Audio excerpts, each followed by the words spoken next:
আমাদের এমপিরা দেশের টাকা বিদেশে পাচার করেছে আর দেশের মানুষকে একটা নরকের মধ্যে ফেলে দিয়েছে। এই অভিযোগে তাদের ফাঁসি হয়েছে। চিন্তাও করতে পারে কেউ যে প্রধানমন্ত্রীর ফাঁসি হবে। আজকে এই পরিস্থিতির পরে বাংলাদেশের রাজনীতি বদলে যাচ্ছে, বাংলাদেশের মানুষের ধ্যান জ্ঞান বদলে যাচ্ছে। আগের মতো ওই আমাদের হুমকি ধামকিতে গুন্ডামি রফতানি দিয়ে কেউ আর জনপ্রতিনিধি হতে পারবে না।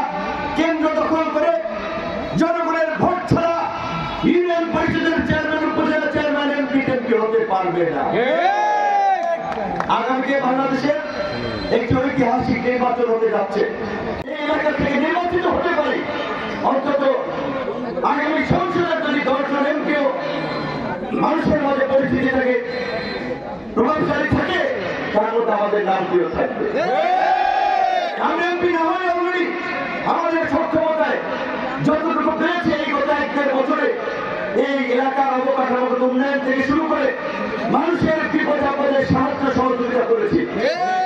আমি শিল্পপতি নই, আমি কোনো বড় ব্যবসায়ী নই, আমি একজন ছাত্র নেতা থেকে আজকে এই রাজনীতিতে এসেছি।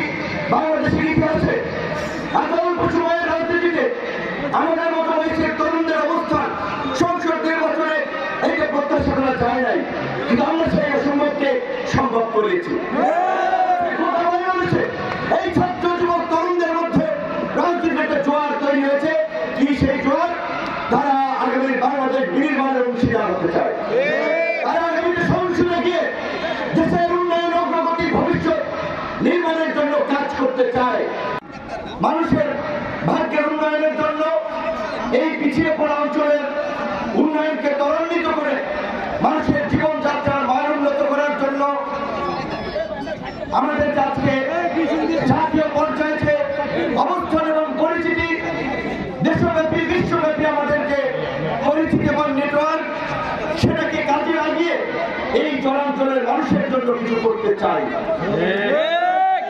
সেই কিছু করার প্রচেষ্টা থেকেই আগামী সংসদ নির্বাচনে এই গলাচিপা 10 পটুয়াখালী 3 আসন থেকে নির্বাচন করার সিদ্ধান্ত নিয়েছি।